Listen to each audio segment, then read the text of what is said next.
let's talk about a flavor. You know, the one flavor most of us were kind of taught to avoid.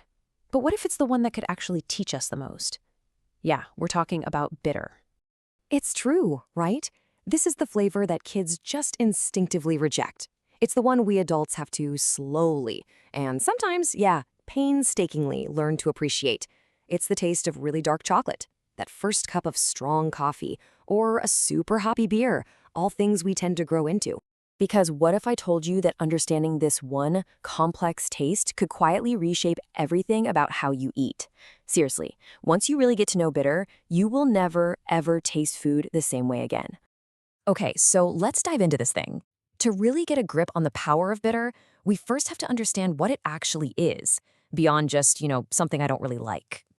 See, unlike sweetness, bitter isn't a taste that just rushes to please you.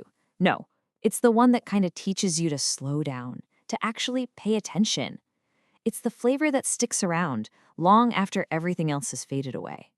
And you find it everywhere, often in things a lot of us already love. From dark leafy greens in a salad, to that morning ritual of coffee, the cocoa in a rich dessert, and even that perfect char on grilled vegetables. Bitter doesn't exactly shout for attention. It kind of waits for you to grow into it. So if it's so common, why are we so sensitive to it? Why do we have that initial knee-jerk rejection? Well, the answer goes way, way back. It's ancient and it's biological. Our ancestors, they evolved to detect bitterness because out in the wild, a lot of toxic stuff is bitter. So our nervous system developed this super simple rule. Bitter might mean danger. And that's exactly why kids, with their survival instincts cranked up to 11, instinctively push it away. Sweet means energy, salt means minerals, but bitter means pause. Be careful. And this brings us to a really common point of confusion: bitter greens. The word bitter here doesn't mean something's spoiled or bad. It just means these greens have natural defense compounds. So when someone says, "Oh, I don't like bitter greens," what they often mean is, "I'm just more familiar with the sweet ones." And that's not a failure at all. It's just a starting point. Now, speaking of greens, let's tackle a huge myth about winter greens that I really want to clear up right now. You've probably heard this one before, right? That the cold, frosty weather is what makes things like kale or collards bitter. I mean, it seems to make sense, but it's actually the complete opposite of what's really going on. The truth is so much more elegant. See, the cold itself doesn't create bitterness. Those bitter compounds, they're already in the plant as its defense system against pests and stress. The cold does something else entirely, something pretty amazing. It's this incredible survival strategy in action. When a frost hits, the plant kicks into protection mode, and to keep its cells from literally bursting in the cold, it starts converting its stored starches into sugars, and those sugars act as a natural antifreeze. How cool is that? And that is why kale, carrots, and Brussels sprouts taste so much sweeter after the first frost. So here's the crucial point. Winter doesn't erase bitterness, it harmonizes it.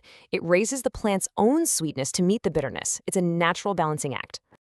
And speaking of balance, that's exactly what we can do in our own kitchens. We don't have to be afraid of bitter. We just need to learn how to guide it, how to nudge it into harmony. And guess what? We have 5 powerful tools to do it. Think of it this way. Bitter always wants a partner. You can balance it with fat, like cream or oil, with something sweet, like honey or caramelized onions, with acid, like a squeeze of lemon, with salt to make it pop, or with heat from chilies or ginger. Let's just run through a quick example. Imagine you're making a Thai-inspired dish with some winter greens. You could use coconut milk as your fat. That'll soften the bitterness. A squeeze of lime juice brings the acid to keep everything bright. Ginger provides that nice, warming heat, and cooked garlic adds a touch of sweetness. Each ingredient has a job to do, and they all work together to create this balanced, totally satisfying whole. And that is the absolute key takeaway here. The goal is never to completely hide or mask the bitter flavor. No, it's about giving it context, a role to play in the dish. It's meant to be the anchor, providing the depth and contrast that makes everything else taste even better. And this brings us to a much bigger, more profound idea. We don't just learn to appreciate bitter by tasting food. We actually learn to like it through life itself. Just think about it for a second. As we live through change and complexity and healing and growth, our palate seems to mature right alongside our emotional understanding of the world. We learn this in life, and we learn it in our food. I mean, A story with only happiness feels kind of flat, doesn't it? A dish that's only sweet is just one-dimensional. It's the contrast that provides depth and meaning. And that, right there, is the ultimate lesson from the flavor of bitter. It teaches patience. It teaches endurance. It teaches us that complexity, those dark notes, those sharp edges, they aren't flaws. They're wisdom. So, you see, bitter isn't a punishment or some kind of mistake in our food. It's a teacher. It sharpens contrast, it supports digestion, and it deepens our entire experience of eating. It literally expands what the word good can even mean. Once you stop being afraid of it, you start to see just how much richness it brings to the table. So the only question left is, are you ready to go out there and explore it?